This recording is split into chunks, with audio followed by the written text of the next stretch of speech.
Ixi, filho do meu trabalho aqui. Aí. Mas não fica torto. Não. Não.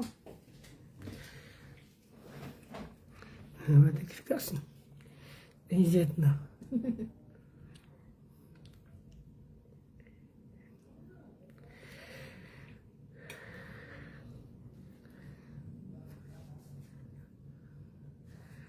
Boa noite, Mauro. Tudo bem contigo?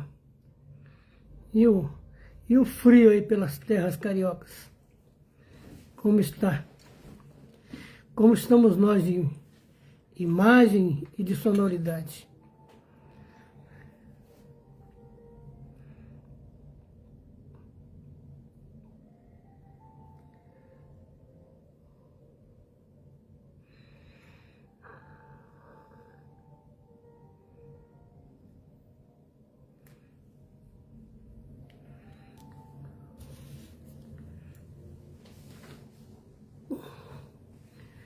Tá frio, né?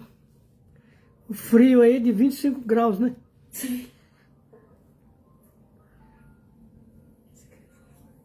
Three, two, one, talk to me.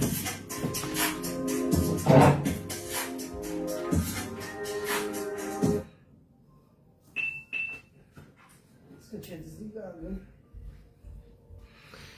Vamos trabalhar então, meu amigo. Que é o que nos agracia a vida, o Cristo, né? O Criador. Vamos agradecer mais uma vez a oportunidade do aprendizado, né? Porquanto aqui estamos todos nós na condição de aprendizes, né? Que bom que a imagem está bem. Aqui em São Paulo está meio chuvoso, né, mesmo? Mas vamos seguir em frente. Agradecer a todos, a minha esposa que acabou de entrar. Vamos elevar o pensamento ao Pai, agradecendo a oportunidade e entendendo que todo o nosso esforço é no sentido de acender a própria luz, entendendo que por nossas andanças pela vida, vamos juntando gravetos, e às vezes gravetos verdes, que fazem mais fumaça do que brasa. Levamos tempo para equilibrar o tom da nossa luz. Levamos tempo para equilibrar as emoções, os sentimentos que o nosso coração abriga.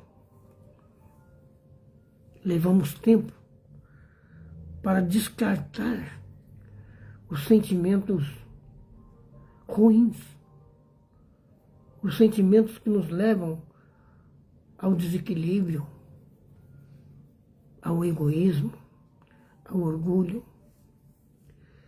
Mas hoje já temos consciência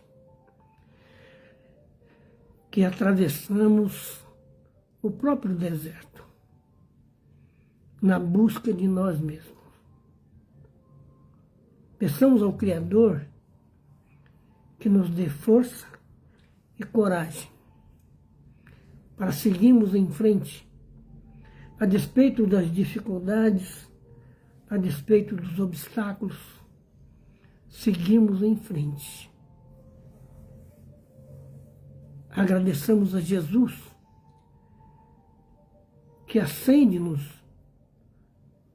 a oportunidade e só nos identifica pela luz.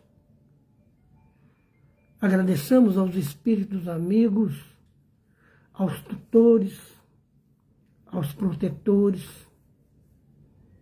Agradeçamos aos espíritos familiares e afins. E abramos o nosso coração em oração para iniciarmos o nosso aprendizado de hoje. Pai nosso que estás nos céus, santificado seja o teu nome, venha a nós o teu reino, e seja feita a tua vontade, assim na terra como nos céus. Pão nosso de cada dia dai-nos hoje, Pai.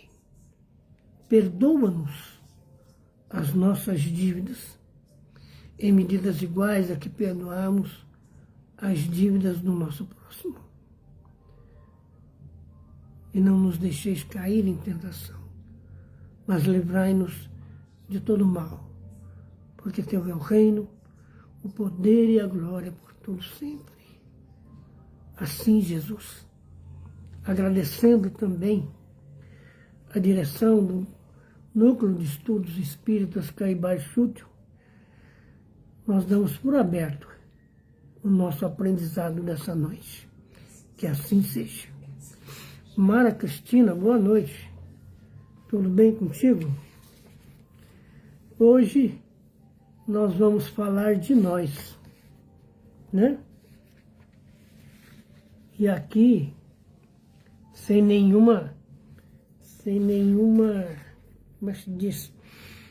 Sem nenhuma vaidade, mas falar que o espírito é herdeiro de si mesmo, né? Nós, até um tempo atrás, inclusive já comentamos isso aqui, acreditávamos que o filho herdava do pai, a filha herdava da mãe, né?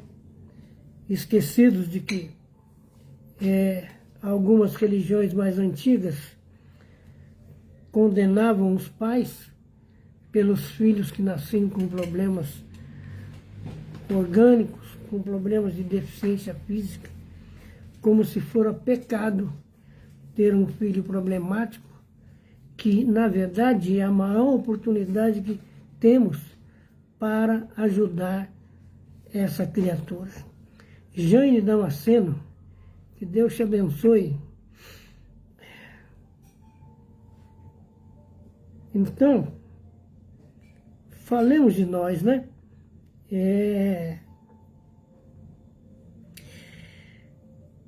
Às leis do mérito adicionam-se os fenômenos emocionais dos futuros pais.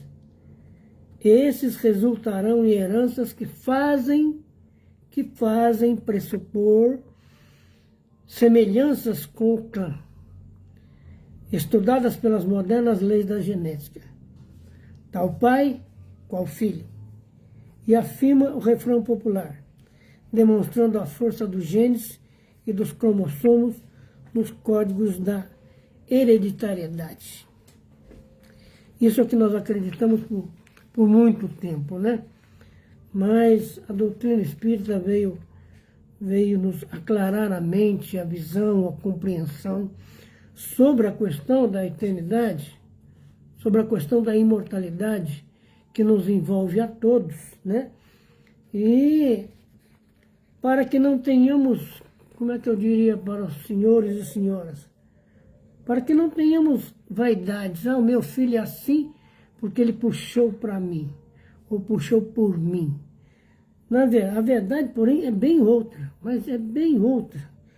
Se ocorrem semelhanças físicas e até psicológicas, estas adquiridas mediante convivência familiar, o mesmo não se dá nos campos de moral e intelectual. Então, essa convivência, ela se dá ainda no plano espiritual. Muitos de nós vivemos em famílias ainda no mundo espiritual, antes de reencarnar, né? E dessa convivência, nós assimilamos algumas coisas que dá essa ideia de que houve uma herança. Na verdade, apenas fruto da convivência. Como nós convivemos com os mestres na escola, e além do ensinamento técnico, científico, mecânico, dependendo do que cada um estuda, né? Nós herdamos do mestre, né, do tutor, do instrutor, o seu modo de resolver as coisas. Porque ficamos prestando atenção para aprender, ficamos prestando atenção como ele resolve, né? E então, chega aqui no planeta Terra, a impressão é que nós herdamos dos nossos pais, herdamos das nossas mães.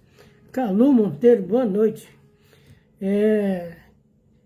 Mas a grande verdade que a doutrina espírita nos revela, que todos nós já sabemos de cor e salteado, como se diz, né? Salteado dá sempre uma ideia de que estamos pulando a amarelinha, né? O espírito é o herdeiro das próprias conquistas passadas. Então, tudo aquilo que nós demonstramos aqui, tendências,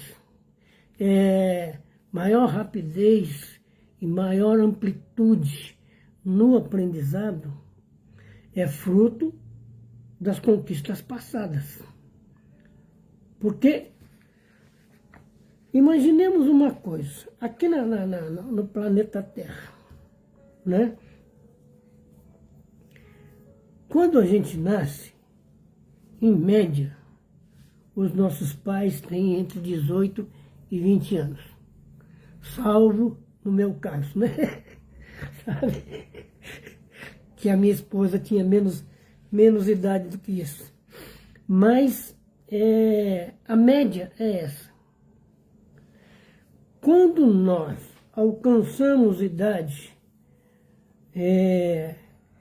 depois dos 10 anos, esse pai que tinha 20 está com 30. Aprendeu muito mais coisas nesses 20 anos. E nós éramos crianças. O que nós herdamos dessa convivência? Se não tínhamos no cérebro informações de raciocínio, informações de filosofia, de matemática, né? De química, de biologia, né? Então, onde é que está essa herança do ponto de vista físico? Não está em lugar nenhum, a não ser numa tentativa de querer resolver a questão da apresentação de inteligência que o filho ou a filha demonstra e que nós não sabemos de onde vem. Como é que essa criança consegue fazer isso? Como é que ela consegue entender isso? Né?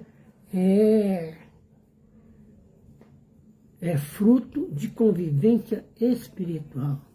É fruto de convivência em outras vidas. E, de repente, esse espírito se afinizou conosco e houve uma oportunidade, ele abraçou e veio viver com a gente como filho, como neto, como bisneto, está entre a gente. E demonstra algumas características que nós temos. Isso é apenas, então, somente fruto de convivências, né? Porque o espírito não tem como ele herdar dos pais conquistas. Só pelo fato de ser conquista, o pai não vai distribuir com ele aquilo que conquistou. Não tem como. Do ponto de vista intelectual, do ponto de vista do aprendizado técnico, mecânico, não tem como. Né? Do ponto de vista do aprendizado moral, então, só um exemplo que às vezes o pai e a mãe demonstram constantemente e esse filho ou essa filha não assimilam. Nesse sentido, a gente percebe que o espírito é herdeiro de si mesmo. Boa noite, Daniela Silva, minha filha. E o Bebeco, como é que está? Então vejamos aqui. Os comportamentos familiares, no entanto, influem sobre a conduta do reencarnante, que se impregna, especialmente quando se trata de espírito imperfeito. Dos conflitos, ele se impregna dos conflitos, das vibrações perniciosas que lhe irão influenciar profundamente o procedimento. Quando se trata de espírito imperfeito, ele vai assimilar aquilo com que ele está identificado. Se os pais também ainda caminham na faixa da imperfeição, vai haver uma coesão quase que absoluta entre eles. Em termos de que bom ser criança, né, filhote? Estou falando em relação ao meu neto que está jogando futebol lá no prédio onde ele mora. Se esses pais e esses filhos se identificam no viés da ignorância, da conduta, sabe, da deseducação, a assimilação é plena. Então, e mesmo assim, não podemos dizer que esse filho assimilou do pai, herdou do pai esse comportamento, vamos dizer assim, antissocial. Eunice Pereira, boa noite. Por quê? Segue o mesmo raciocínio. Boa noite, Valdemar. Tudo bem com a senhora? Todo comportamento dos pais vão influenciar os filhos. Quando esse filho é imperfeito, ele rejeita essa influência. Porque ele, através de orgulho, através de egoísmo, ele quer se impor. Então ele não aceita mesmo a influência, apenas a influência. Eu não digo nem em termos de exemplos, de conversação que os pais fazem com os filhos, não, ele não aceita. Então, não tem como herdar isso, né? Então vejamos bem aqui, e isso traz para a criança alguns efeitos negativos, né? Nós costumamos dizer que o ideal é que pais e mães comecem a conversar com seus filhos ainda no ventre da mãe. Porque se a infância é um período em que o espírito está mais apto a aceitar a influência positiva, as informações adequadas ao seu desenvolvimento, ainda no ventre, muitos deles ainda estão lúcidos espiritualmente e vão receber essa conversação de pais com alegria. Vão desenvolver segurança, falando, caramba, eu posso nascer aí que eu vou ser bem aceito, né? Geni Tavares, boa noite. Que bom que está bem, né, Valdemar? Eu posso nascer aí que eu vou ser bem aceito. Porque esses pais já conversam comigo ao nível de que vão me amar, que vão me entender, que vão me aceitar, né? Então, vai ocorrer com essa criança várias reações. Porque ela está escutando o que os pais estão falando, porque o espírito é imortal. Está lá. Ele não está totalmente acoplado ao corpo. Está ouvindo a conversa da mãe, a conversa do pai. Então veja aqui, olha. Ele pode assimilar a boa conversa ele pode assimilar a conversa, como é que eu digo assim, mal preparada. Lia Tessaro, boa noite, tudo bem comigo e contigo? Então vejamos aqui, reações de várias ordens se manifestaram na criança como resultantes da insegurança que experimenta no berço novo, desdobrando-se em rebeldia e insatisfação, nervosismo e incapacidade intelectual durante a infância e a adolescência, com agravantes para o futuro, caso o amor dos pais não interrompa a caudal das reminiscências infelizes. Então, nós nos acostumamos com algumas coisas que a sociedade oferece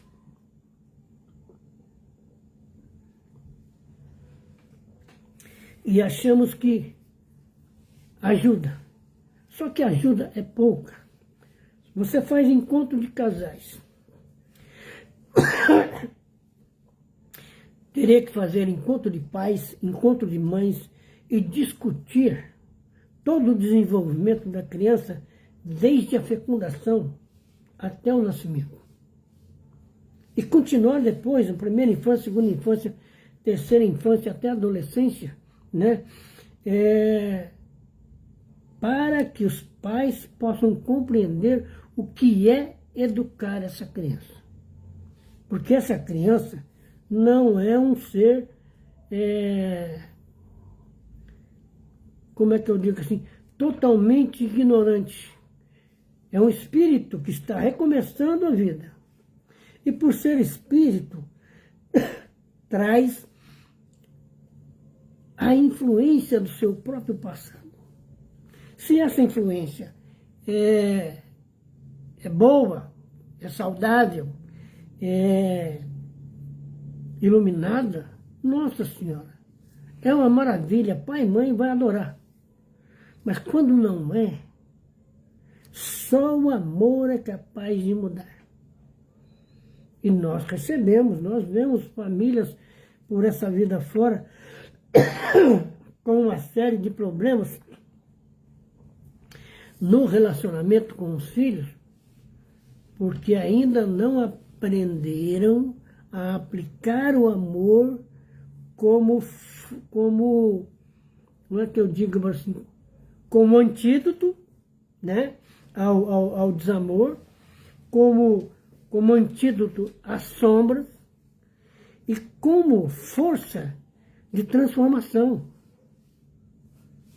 E vão deixando a natureza tomar conta. Mas se a criatura é imperfeita, se a criatura tem carências como é que se diz? Tem carência de moral, carência emocional, tem carência de inteligência, só a natureza física não vai ajudar em quase nada. É preciso que o exemplo dos pais, de coragem, de amor, de conversas sadias, possam ajudar esse espírito recém-chegado. Por isso que a gente sempre vai afirmar, mas diz o agradecimento, a gratidão ao Espiritismo, que nos mostra isso.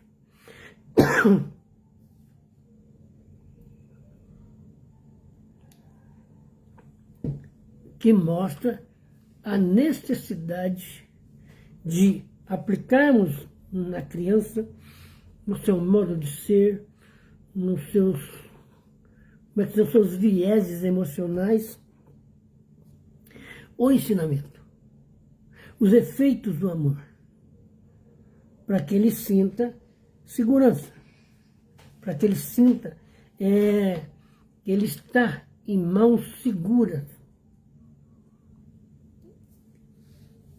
E aí, essa herança dele, que está carente, está deficiente, começa a ser enriquecida a partir dessa nova reencarnação. E nós vamos afirmar sempre: o espírito é herdeiro de si mesmo.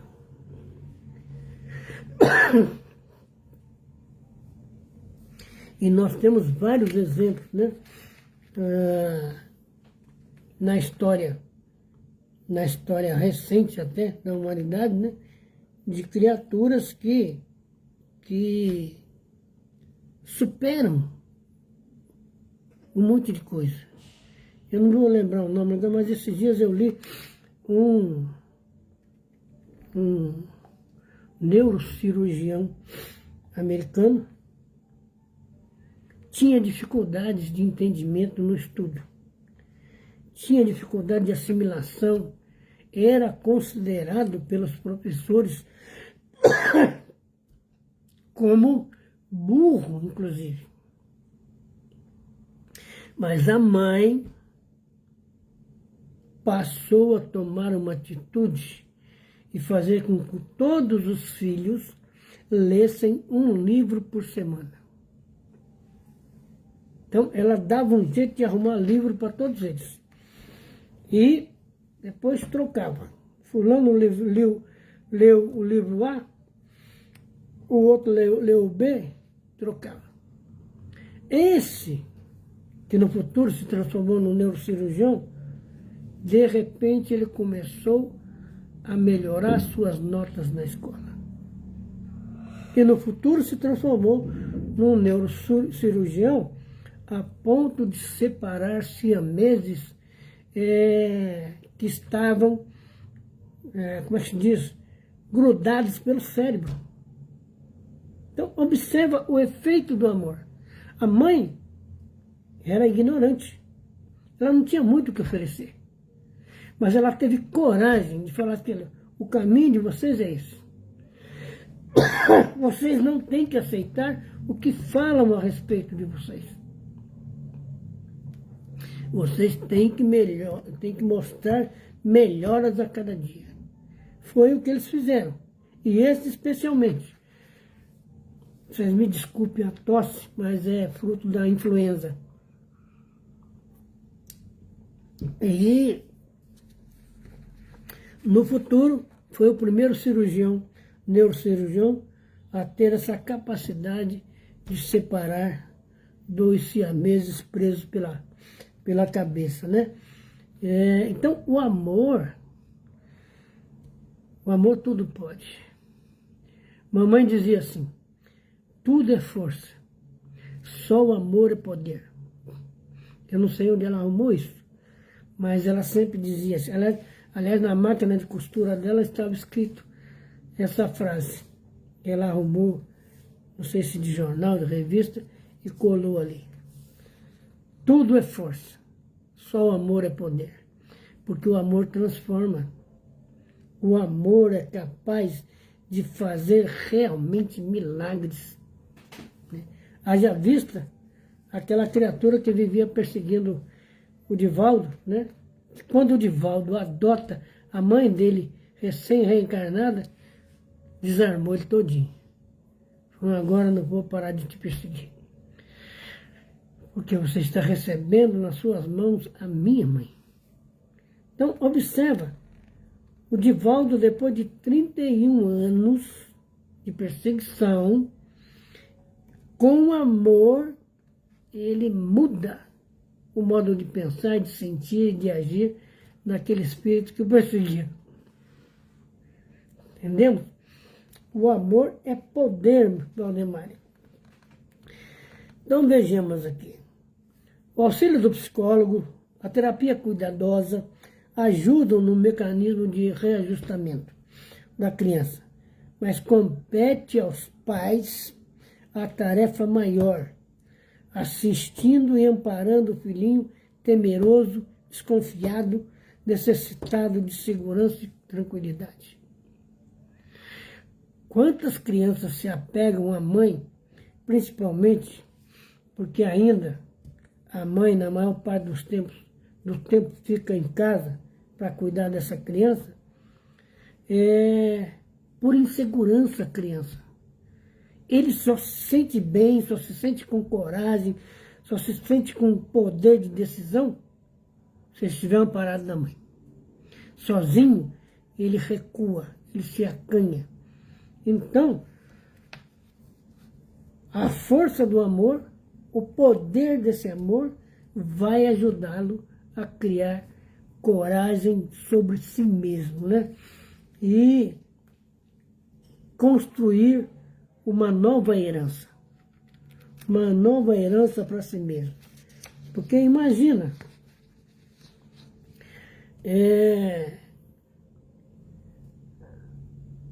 uma criatura que fez um monte de coisas erradas numa determinada vida. Matou, estuprou, roubou. Ele vem ele volta, aliás, com uma série de dificuldades. O que é que pode ajudá-lo? Nós lembramos Jesus, deixai vir a mim as criancinhas. Quando Cristo diz isso, ele não está tratando apenas de criancinhas, ele está recebendo espíritos recém-chegados no mundo.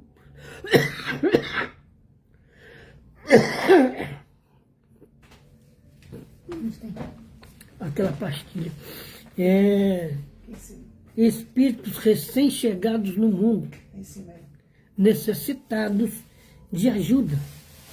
E nem sempre as correções, que nós ainda não temos educação altamente desenvolvida para corrigir com amor, nem sempre essas correções vão ajudar totalmente.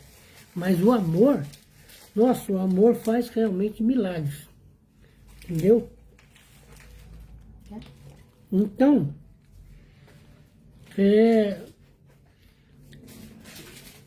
quando a gente raciocina assim, e fala de espíritos endividados, nós não estamos falando, como o autor se refere aqui, aliás, ele não está se referindo a processos de obsessão, que realmente exercem forte interferência no quadro completo da reencarnação e responde por graves injunções no comportamento infantil. Mas, nesse momento, refere-se apenas às reminiscências, ora, do domínio do inconsciente atual, que irrigam a consciência com temores e conflitos, produzindo estados de desequilíbrios que poderiam ser evitados de alguma forma, né? Por isso que nós vemos, às vezes, a criança, ela está junto da mãe, ela está bem. A mãe vai para o quintal, ela vai atrás, a mãe volta, ela vem atrás, ela está sempre acompanhando a mãe. Se no momento ela perde a mãe de vista, pronto, ela emocionalmente ela se transforma. Ela se prepara, sabe, para agredir qualquer que venha, porque ela não sabe o que vem, ela tem medo. Ela é insegura, entendeu? E ela produz mesmo desequilíbrios, ela produz situações que poderiam ser evitadas. Por exemplo, a enurese, todos nós sabemos o que é a enurese, né? A incontinência urinária. A enurese noturna, a irritabilidade, pavores de toda espécie, timidez, ansiedade, encontram ainda na vida fetal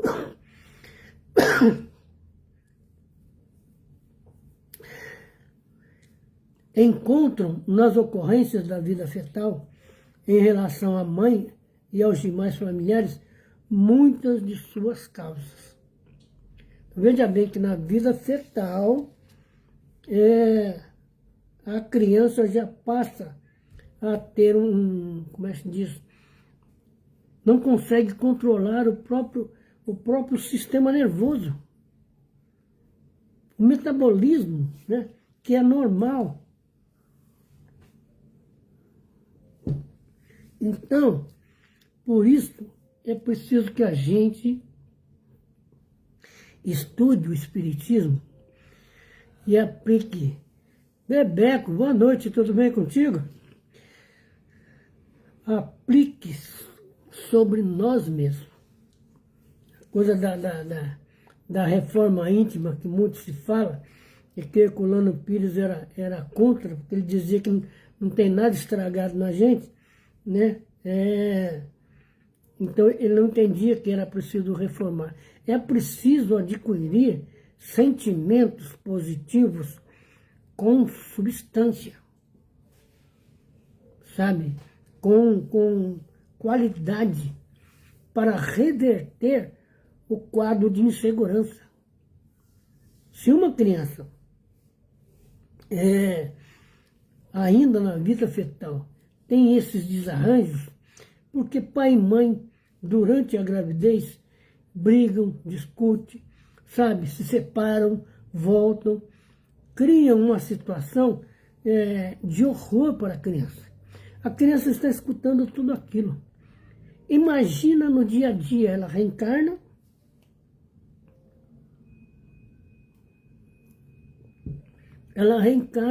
e vai ouvir isso tete a tete.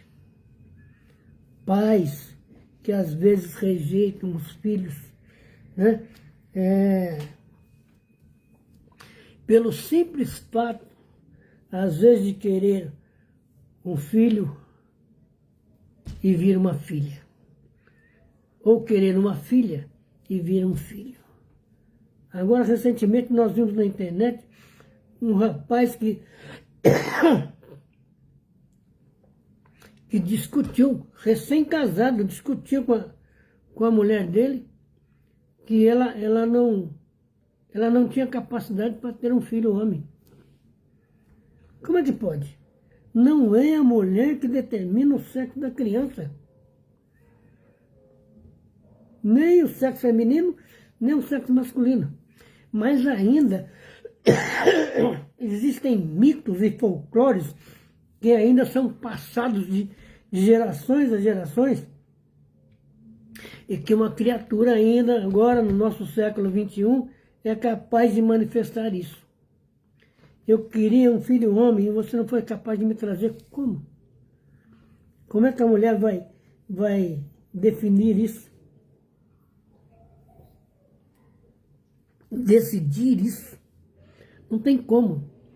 Até porque, como nós estamos vendo, o espírito é um absurdo mesmo. O espírito é herdeiro de si mesmo.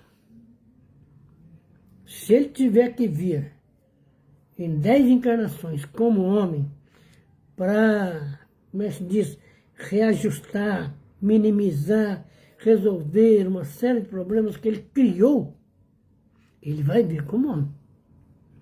Então não é a mãe. Não é a mãe dessa vida, não é a mãe da outra vida, não é a mãe de vidas futuras que vai resolver isso. É a evolução dele. Aliás, para nascer como mulher, é preciso evoluir, né? A minha filha sorriu aqui agora. É preciso evoluir. Em face dos sentimentos. Porque a mulher tem como se diz, os braços abertos sobre a natureza. Uma mulher renuncia em face de um filho. Ela consegue compreender a natureza das necessidades daquela criança que ela chama de filho. E ela vai fazer tudo que estiver a seu alcance porque ela está de comum acordo com Deus. E o homem ainda, às vezes, é mero instrumento. Não consegue participar da família de nada, né? Depois ainda reivindica direitos, né? Mas então nós observamos, né?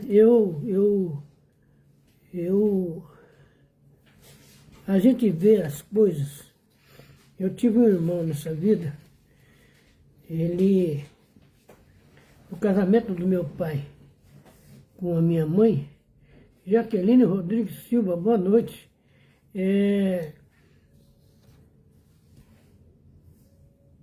O nome dele era Iracegildo, ele desencarnou aos 12 anos de idade. E ele tinha um tumor, chamava-se mieloblastoma, esse tumor no cérebro. E só a minha mãe conseguia pacificá-lo. Ele amanhecia e vestia roupa, escovava os dentes, ia para a rua, ele varria as portas dos açougues, dos bares, do mercado, enfim, e vinha sempre para casa com alguma coisa, com carne, com arroz, que davam para ele pelo serviço prestado.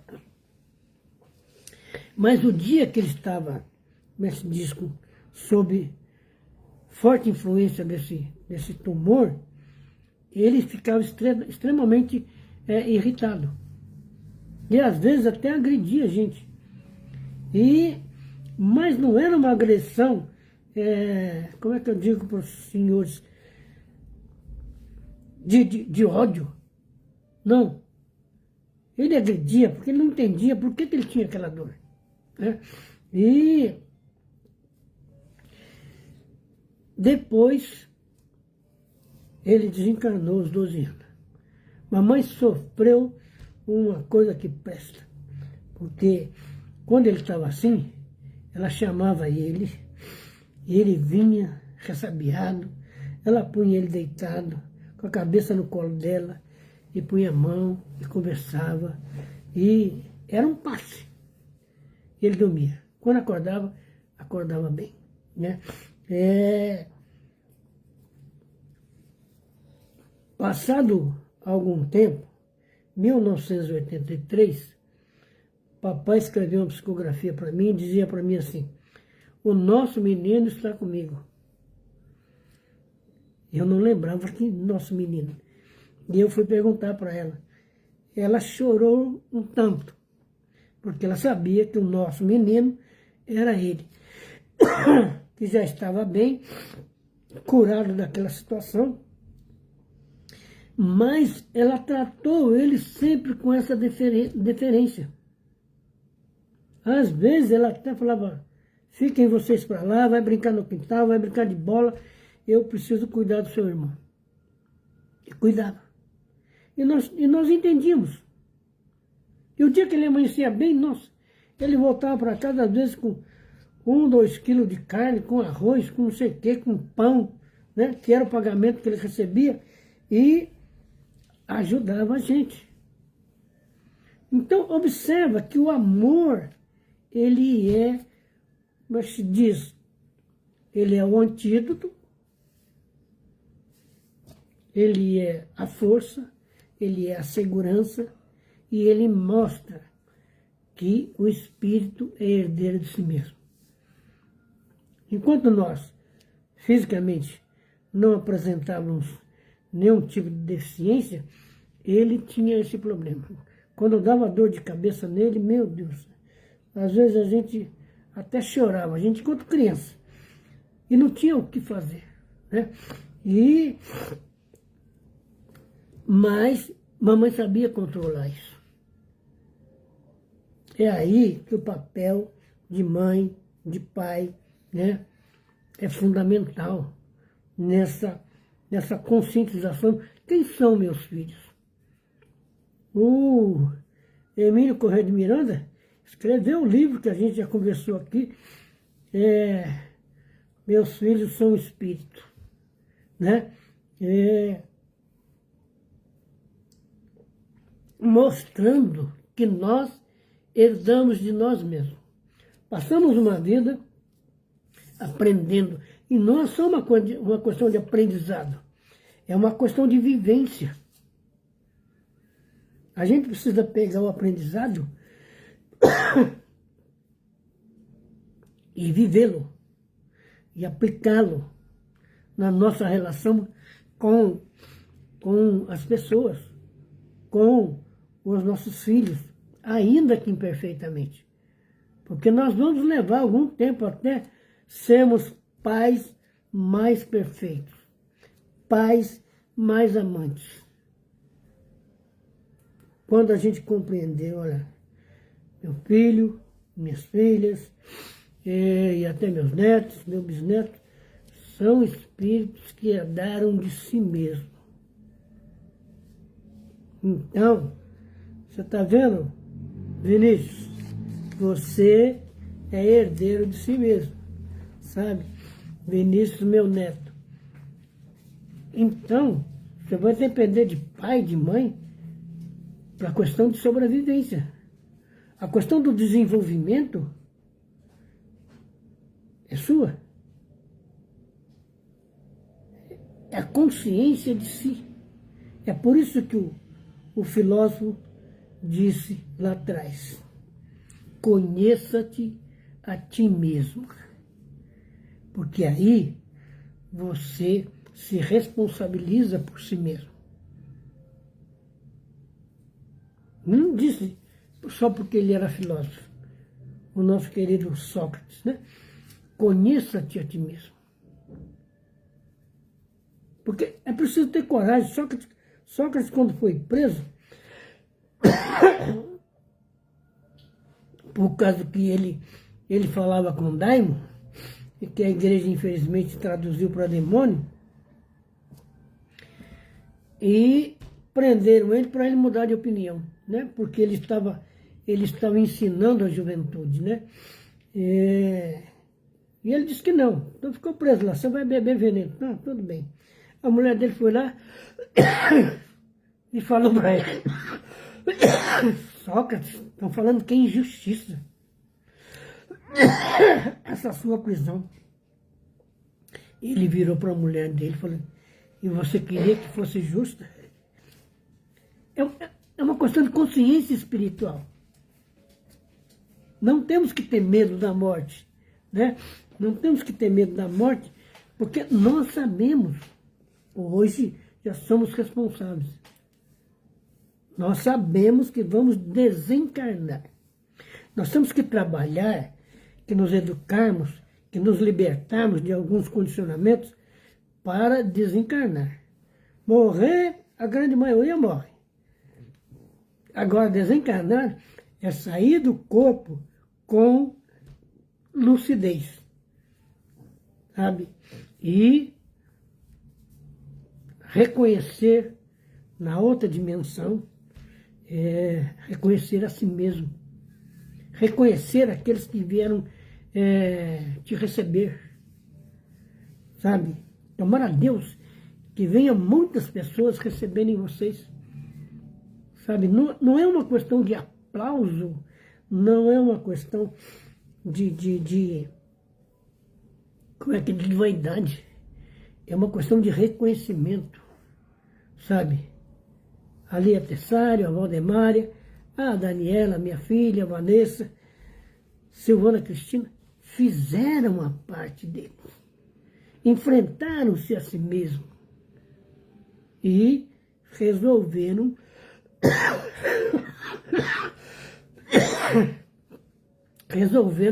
grande parte dos dramas existenciais e estão livres. Por isso, se nós pararmos para pensar, quando Cristo volta após o ter desencarnado, o que ele diz? Não coloque a mão em mim, que eu ainda não fui ao meu Pai.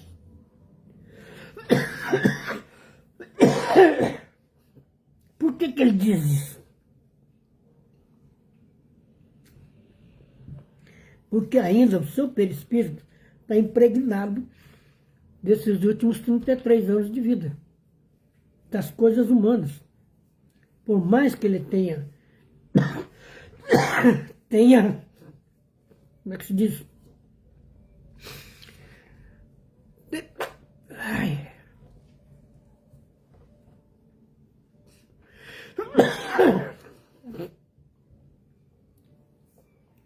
Gente, desculpe, mas eu tive uma tal de influenza e agora estou sofrendo um pouco ainda. Já estou no finzinho, né?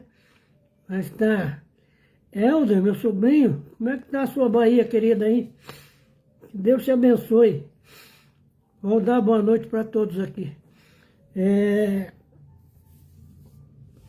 É preciso entender isso. Por que que às vezes a gente chega aqui por vias tão estranhas? O importante é estar aqui. É tomar consciência de si mesmo para avançar. Não é ficar chorando pelos cantos, que Deus me deserdou, que Deus não está nem aí comigo. Caramba, me deu um corpo, me deu pai, me deu mãe, sabe? Eu já disse para os senhores e senhoras, eu não convivi com o papai, mas só o que a mamãe me contou dele, pronto. Foi muito importante para mim. A importância desse espírito que foi meu pai na minha vida. Isso é fundamental. Então veja bem aqui. Retomando o ponto aqui da enurese noturna, é possível, contudo, minimizar todas as consequências através de uma atitude firme e afetuosa dos pais, particularmente da mãe, utilizando-se do sono do filhinho para infundir-lhe coragem e anular-lhe as impressões negativas, envolvendo-o em amor e conversando com ele, com sincero carinho, transmitindo a confiança de que romperá a barreira invisível das dificuldades, enfim, alcançando-lhe o íntimo. Então, observa, tem um problema com o filhote? Espera ele dormir. Quando ele mergulha naquele sono mais profundo, você conversa com ele. Coloca profundidade, coragem, lucidez nessa conversa. Quantas vezes nós fizemos isso aqui em casa e dá resultado? Bastante. Aí, Helder, sua tia, sua prima estão te saudando aqui. Essa conversa você vai repetindo todas as noites. A criança vai deixando aquela timidez, vai se posicionando no ambiente, aceitando a mãe, aceitando o pai, aceitando os irmãos e melhorando a sua própria vidinha. Porque chega carregado de dúvidas, de inseguranças, e só o amor vai transformar, entendeu? E só o amor vai lhe dar essa força, essa lucidez. E o amor de quem? O amor da mãe, sabe? Porque o pai, às vezes, ele vai encontrar de noite, quando o pai chega do trabalho. E é claro que hoje a sociedade está mudada, tem muita coisa que se modificou, pai e mãe trabalham, às vezes a criança fica com os avós, hoje fica muito nas creches, então há uma dificuldade, né? E é preciso que a mãe... Por que a mãe? Porque a criança ficou no ventre materno 9 meses, ouvindo aquela voz, sentindo aquele calor espiritual, sentindo aquela segurança. Então, se essa mãe usa dessa voz na continuidade da educação dessa criança, porque educar é transmitir amor. Não é apenas, então, somente falar de etiquetas, de regras, de normas, não. É transmitir amor. Então, que Deus abençoe a todos que estão reencarnando nesse momento.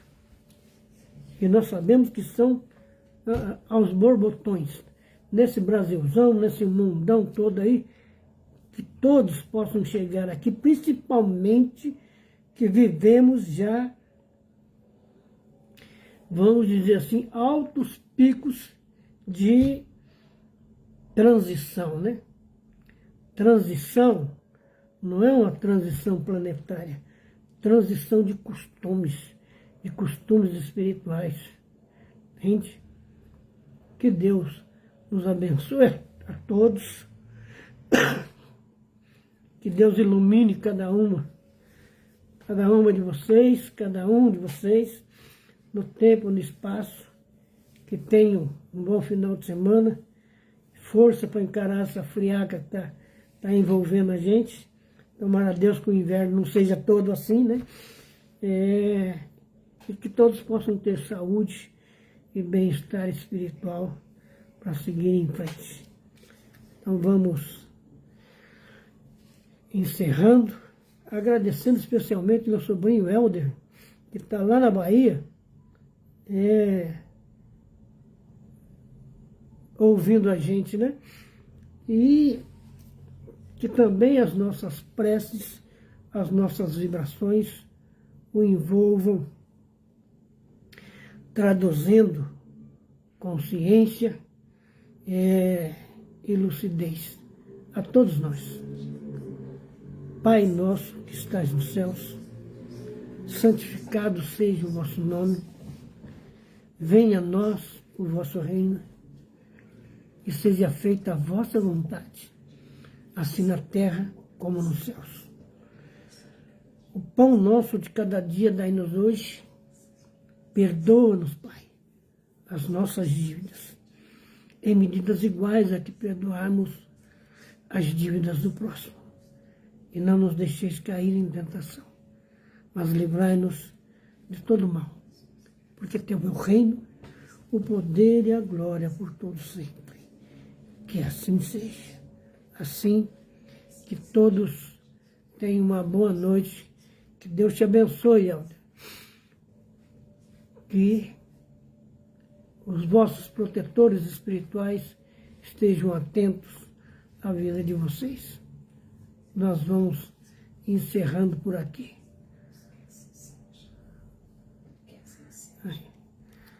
A prima está te convidando para voltar aqui à live, viu, Helder? Um abraço do tio.